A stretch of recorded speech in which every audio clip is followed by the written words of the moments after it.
Good afternoon, everyone. This is Matthew speaking. Today we're going to talk about categories versus tags. And I was looking at this article, and it says categories versus tags, SEO best practices for sorting your content. So categories and tags for your WordPress are good agents to help search engine optimization when it comes to making sure that your posts are visible in a search engine. One of the most discussed topics we see when attending WordCamps and other events is what better for SEO, categories versus tags. The difference between categories and tags are that before we discuss any of the questions listed above, we need to understand that categories and tags in the WordPress basically nomenclature. Both categories and tags are known as taxonomies. Their sole purpose is to sort your content to improve the usability of your site, meaning when a user comes to your site, they can easily browse through your content by topic rather than browsing chronologically, which is how blogs were initially set up. Categories are meant for broad grouping of your posts. Think of these as general topics or the table of contents for your site. Categories are there to help identify what your blog is really about, is assist readers finding the right type content of your site. Categories are hierarchical, so you can subcategorize. Tags are meant to describe specific details of your posts.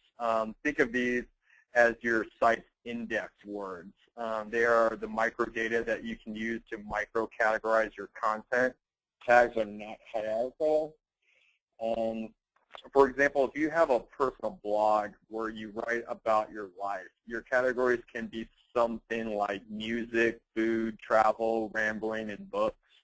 Now, when you write a post about something that you ate, you will add it in the food category. You can add tags like pizza, pasta, steak, etc. One of the biggest difference between tags and categories is that you must categorize your post.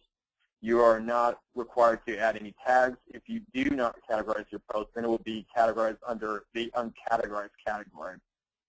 People often rename the uncategorized category to something like other. Another difference is the way you your category and tags permalinks URLs look. If you're using custom permalink structures, then your base prefix will look different.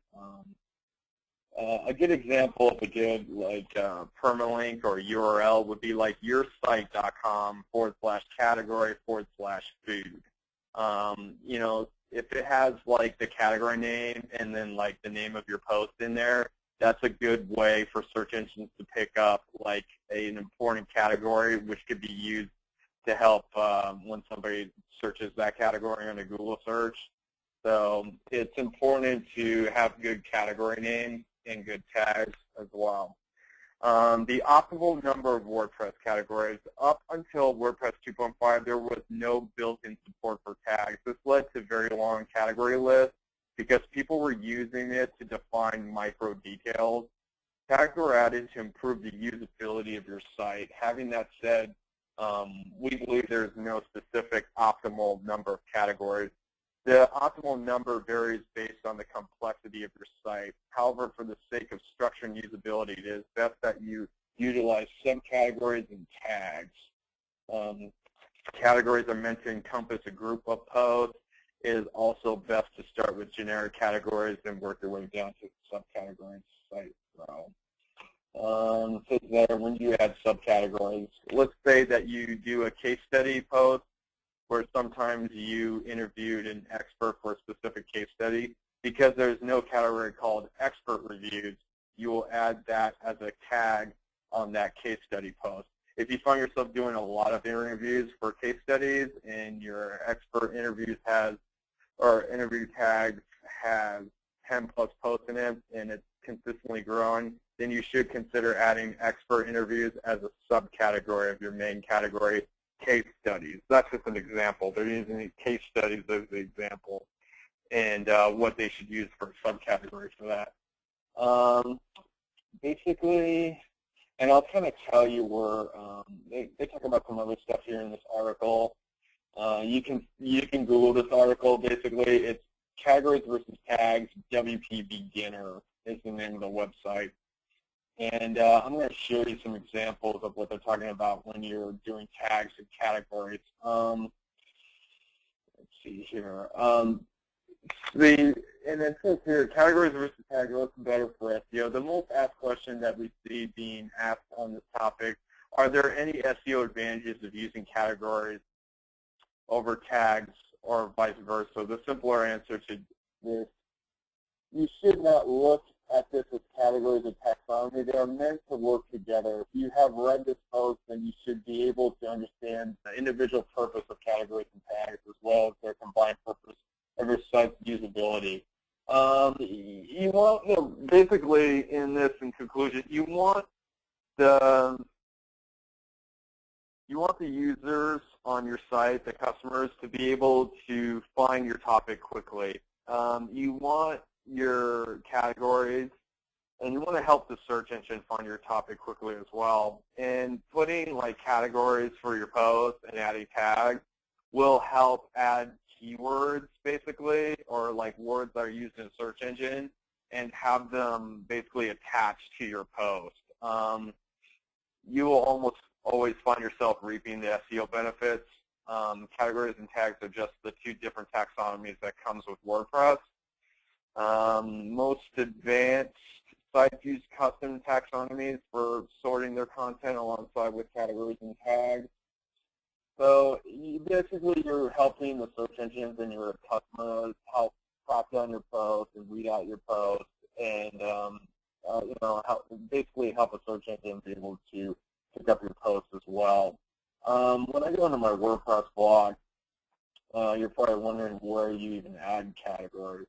Well, you can go into a new post, right, or edit an old one, and you have categories over here on the right, and I'll scroll down to it. It says categories, and they started off uncategorized, and I don't recommend this. Like when search engines are looking at URLs, if you had something different besides uncategorized, like something like movies or something, if you have a movie blog, it's going to help them identify that that URL is based off of a movies. So when somebody searches movies, it'll help them be able to pick up that URL.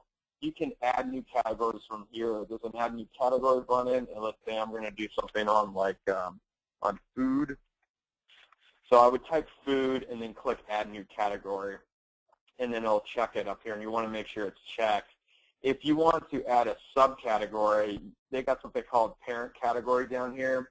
You can select that, click food, all right, and then type in like pizza, and then go add new category. And now pizza is a subcategory of food, and they're both checked.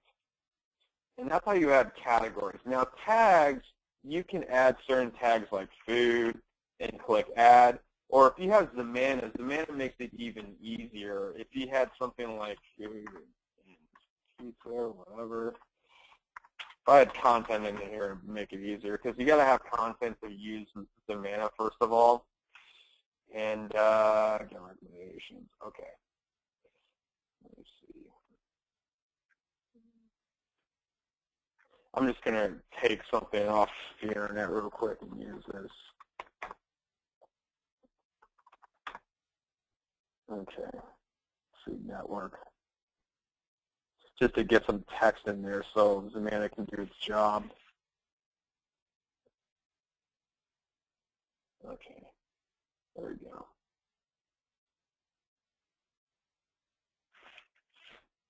So if I have text in here, right, and I'm going to publish this,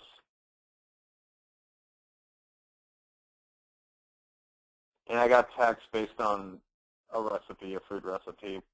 So Zemana, once it kicks in here, it's going to load, and you want to make sure it's always uncollapsed so it can operate. It's going to pick out tags for you, so I don't have to punch them in manually up here.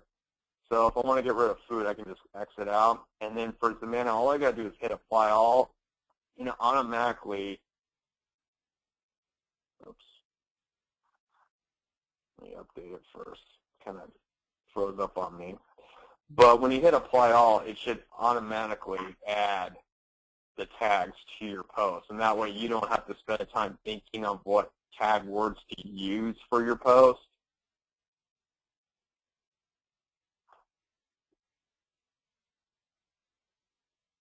So I'm going to wait for it to load up again here real quick.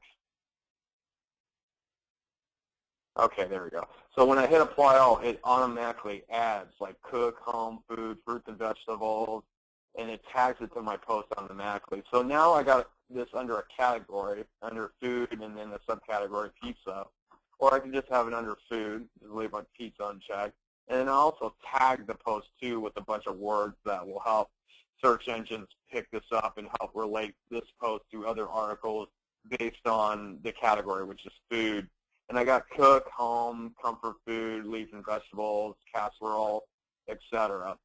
And then I can just hit update. So that's how I tag and categorize these articles. And I highly suggest doing this for all of your posts because it's going to help your readers and it's going to help your the search engines pick up your posts as well. So, and that's basically it. I mean, there's nothing else really to say. It was a pretty easy tutorial today. So thank you and have a great day.